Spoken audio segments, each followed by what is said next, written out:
We're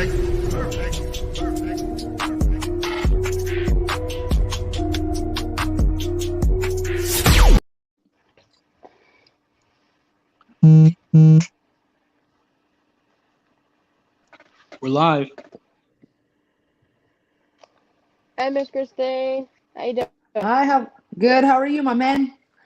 I'm doing fantastic. Awesome. So, you just beat Mrs. Britton Beltran. How are you feeling after that fight? I see that you're still bruised up a little bit, but I also noticed those two belts in the background. So I'm Oh sure yeah, everything I was got worth those two babies. absolutely. I'm super happy. I'm grateful. I worked really hard for this. Been working my over a decade for this, so I'm happy that I got the win and got to show my skills and my technicality. Actually, it was a really technical fight. I beat her the first time with just kind of overbearing her, and I feel like putting on that technical show, showing the skills, um, was a better way to win this fight. Yes, ma'am. And I actually got to interview Mrs. Britton. It was in the Jackson card. I got to interview her and Mr. Joey Beltran, and she seemed like she was really nice, but like I said, every person's nice outside the ring. Whenever they get into the ring, it's a whole other animal. But I still Absolutely. think 9 times out of 10, your animal completely destroys her. And I, I think that I've got to go and watch both of your fights before, and I think both Mhm. of you are really talented fighters. But I still think that your 50% beats her 110%.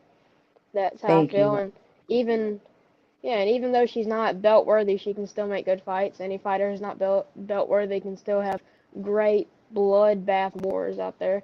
And I think Britain may be Absolutely. one of those people that just may not be able to get a title, but can still probably put on some really good fights for us. Absolutely. She has a lot of heart. She could take a lot of hard shots. I was hitting her with super hard right hands with the jabs I was breaking her down with. I mean, she's a tough girl. She really, really was, and I went and watched a lot of her fights, and she's a really good fighter. But I think I went and have been going and seeing your UFC fights, and I was noticing that around that second round, you kind of like flipped a switch and you Mhm. just hit her even harder and harder, and you kept just drilling into her. And I think that's kind of, you know, you kept hitting her hard. And I thought, but Yeah. since you are now our champion, our flyweight champion, Mhm. what are you looking to do next? Are you looking to take on a big name in another sport, or are you looking to just defend your title for as long as you can? Uh, right now, I mean, there are like Taylor Starling. She's worked her way. She's 3-0. Um, there's other girls in I feel like people in bare knuckle should get the first shot. You know, they've made they're the ones putting in the work for bare knuckle, um, trying to help this sport grow, trying to get it, worldwide and get it sanctioned everywhere. So I believe the people that are putting in the work inside bare knuckle deserve the shot, in my opinion. So whoever's next in line, I'm willing to take. If they want to bring someone in from the outside, that's fine too. It doesn't matter. I don't care. I'm not going to be a champion who's like, oh, I'm not fighting her. I'm not fighting her. I'm here to be prepared at any time to take on any opponent of any skill level. Uh, that my hard work and dedication is, I'm always going to come out on top. I won't get this belt won't be these belts won't be gone from me until I want to retire. Yes, ma'am. And what were the really big changes that you've made from the last time that you fought Britain to this recent Knucklemania 2? It was how different were your fighting styles, or how different was your training? I worked. I was gonna go for a knockout. So I worked a lot on sitting on my punches. That's why there wasn't as much volume in this fight. I worked on a lot of power. That's what I was doing. I was working with a really really good boxing coach and then I got my other boxing coach, but he has a mixture of MMA in him, so I can still work my clinch, and I can work a little bit more unorthodox style if I had to bring that out.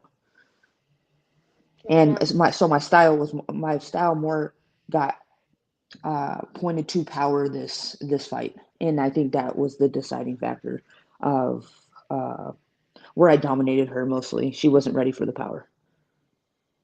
Yes, ma'am. And speaking, you're the champion of the flyweight women's division, which is amazing. So pretty much, there's really no questions about how you fight. We all know that you fight well. You've proved it multiple times, and you've also proved that there are girls out there that do not want to mess with you, no matter how hard they try. Like I know Britton trained really, really hard. I could tell, going Yeah, up with in Puerto Rico with Elvin and all them. But I right. guess no matter how hard some of these girls work, they're never going to be able to beat your animal. And I think that's one of the main things that makes you such a great fighter is that Thank you. you do train hard, but these other girls try to train, and they can train 1,000 times more than you, but it's still the animal that you have is way better than theirs. Yeah, it's my time right now. That's what I've been telling people. I know it's my time. I've waited a long time. I've taken my lumps and my bruises over the years. Um, I know it's my time. These girls are a little bit younger, and they're putting in the work. They're sacrificing their body too, but they're gonna get the experience. And when I'm heading out, that's when their reign is gonna be, and when they're gonna be putting on dominations like I am. But like I said, right now it's my time. That's right. I mean, speaking of you heading out, I mean, is there really any other aspects of life that you've dominated just as much as you have with BKFC? Because I don't feel like a lot of people get to really know, like, Christine Fear in a whole. I do feel like we get to see you fight, but I also Yeah, feel as if we don't get to know the real Christine Fear and really, yeah, what kind of character she is. We get to see her dominate in the ring, but we don't really get to see who is Christine Fear. We get to see Christine Fear as a fighter, but not as a human. So, I yeah. mean, is there any aspects outside of BKFC in your life that you've dominated as much as you have with BKFC? I really focus 100% on the sport and my athletic side. I feel like I do have a motivate. Like I like to motivate people. I like to inspire people. Um, that's really a passion of mine as well. I love it as much as I fight. So I feel behind the scenes people don't see the inspirational and the advice and the mentoring I do behind the scenes. And I think that's something that I'm, I guess you could say, dominant in, or something else I take pride in doing. Yes, ma'am. And with fighting, I know that there's a lot of fighters out there that want to, prove a kind of push a message, kind of like how Caleb Harris does, suicide prevention and all that. Is there a message that you really want to push, especially to female fighters out there, or any young independent women? Is there something that, like a message that you want to push here from out with fighting? Yeah. Is there any specific thing that you want people to think of whenever they think of you? Don't let anybody dictate your success or try to push you down because you're a female, or it doesn't even matter if you're female. Just in general, don't ever give up, no matter how much people want to discredit you. You just got to keep going no matter what. Even if not one person believes in you, if you believe in you, trust me, they're gonna follow one day. People are going to believe in you one day, but you have to believe in yourself and not let anybody get in your way, no matter what, no matter who you are. Um, as a person, don't let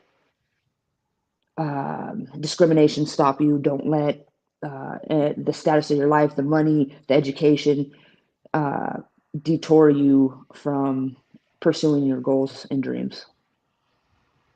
Yes, ma'am. And also something that I've been wondering, I don't know if the fans wonder as much, but it's definitely been something that I really can't. I like researching you. I think that it's a really cool character to be able to go back and watch fights and kind of just track your progress.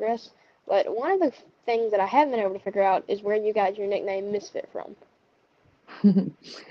Well, someone said you're a misfit or something. I was like, I want that to be my fight name. And I think it was my coach, my Hard Knocks Muay Thai coach, said you were a misfit. And then it clicked with me because I grew up with a bunch of guys that loved the Misfits, and we listened to Misfits when we were younger. and partied to it and stuff like that. So I kind of got my fighting background from them and just how we grew up and stuff. So it kind of stuck with me.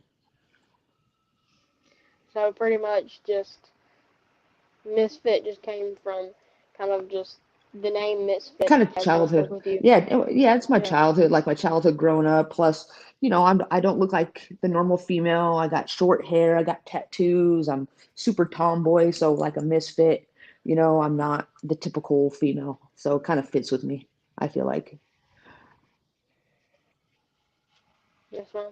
Um, so with fighting, is Uh, there like anyone out there that you can see that would be maybe your next kind of not opponent, but maybe the next person that can hold the title once you leave? I don't see anybody there right now. I don't see that right now. Not for a while. So you're pretty much wanting to hold on to this belt for as long as possible. Oh, of course, yeah. I'm gonna hold on to this belt until I retire. I promise you that.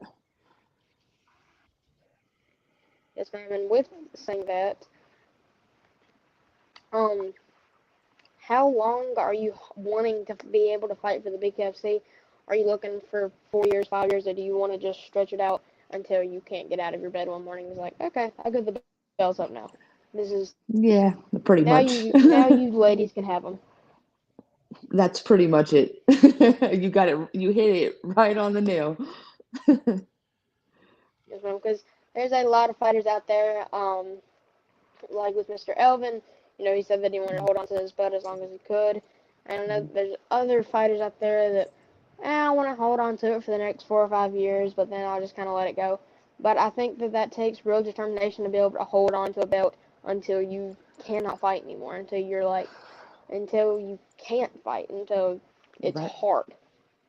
Yeah, I agree. When my body and my brain tells me I have to stop, I'm gonna stop. I'm not gonna put myself in danger or make it so I can't have a decent life after my fighting career, physically and mentally. So when I feel that, I'll know when to hang them, and then I'll pass the torch Yes, ma'am. And to a worthy opponent. so So with, you're now the champion, is there anything that has really changed with your name in the BKFC? Do you feel as if maybe things start going differently for you now? Just like interviews and people reaching out and kind of the name Misfit, do you think that it's going to be like a stronger name and more of not Absolutely. just a fighter but a character and a person that is well known in the BKFC? Do you think that that's going to change now that you own those belts? Absolutely. I'm number one. Everybody has to go through me now. If they want a title shot, they want to be a champion, they're gonna have to go through me. And my work ethic and my reputation is going to it's going to be very dominant, and it's going to be these girls are going to have to push their limits and really really dig to compete with me. Yes, ma'am. So, with talking about fighting, and I've kind of talked about us getting to know you know, behind the fighter. Um, Hmm. is there anything that maybe people could start kind of looking I don't know, Bo, he has the bow up, One second, Brian, one sec. Hey, my mom's guy, story. you cut out that whole question. The whole question, I didn't hear it. You were cutting out. Sorry about that. Could you hear what I said though? No, I didn't. I was saying, but is there anything that you want to talk about that is behind, Misfit, that is behind the fighter, that's more into the person? Because, everyone has different stories of how they came up, how they started Yeah. fighting, and I don't think that we've really got to hear how you started fighting. Okay, so I was just trying to lose weight in the gym, working out, and then there was a fight gym inside of the gym, inside of the regular gym, where you lift weights and stuff like that. And I saw the girls in there, and back then I was super young and a little bit cocky, I guess you could say, and I thought I could fight because I was a street fighter at the time. And I was like, oh, I could beat them up. And I kept going by them, and I look in, and I see these girls in there fighting. And I'm like, I could fight them, I'll beat them. And then one day I signed up and found out I didn't know how to fight. They gave me a good ass beating or butt beating, and they got me. So that grabbed my heart and soul, and I didn't like to be dominated and beat up, you know. So I just got better and better and better until I started amateur and then went into my pro career. But yeah, the first butt kicking that I got was it was eye opening Yes, and ma'am. humbling. And after beating Brenton, was this fight on a personal level for you? Because I know, you talked about you fighting and how you came to fight. Was there anything that was on like a personal, like, hey, you shouldn't have went there kind of level with this fight? Yeah, there was a lot of trash talk between both of us. There's a lot of things said about me that wasn't true. Really, really upset me, and I took it personal, and it's over for me. I'm not going to address them or their team or what they're saying. Everything that they said over the internet, they didn't have the same energy in person. I confronted them. Um, all the stuff they're saying can be proven untrue. I just don't understand why people are going to try and discredit me as an athlete and all I've done over my whole career and the sacrifices that I've made. So yeah, it hit me pretty personal, but it didn't change the way I trained. It didn't change the way that I approached this fight. I gave it everything I got every day in training, and came out with victory. So I mean, it's over now. Like, that's squashed. This is a sport. We're here to show up that night and go home safe. And after, it's dead. So I'm not carrying on. If they want to be immature or unprofessional and keep running their mouth, they can. But I'm showing nothing but respect and honor to another fighter. Her team, they're nobodies to me. They are trashy people. Her as a fighter, I respect her as a fighter. I respect everybody that gets in that ring. I respect anybody who puts efforts into this sport and puts it out all on the line. I know this was a big dream for her and her family. It's not something that I want to carry on. I've already beat her. I don't need to talk crap to her. I don't need to shove it in her face. I went and checked on her after the fight, took off all my belts, took off everything so I wouldn't shove it in her face. Talked to her coach. She said she was doing okay. You know, um, that's how it should be done. Period. Even though all the trash talk that was talked, it's over. I'm done, and Yes, ma'am. I don't ever want to fight her again. I don't want to. I don't want to fight. I beat her 2 times very dominantly, and I'm not dealing with her and her team again. Yes, ma'am.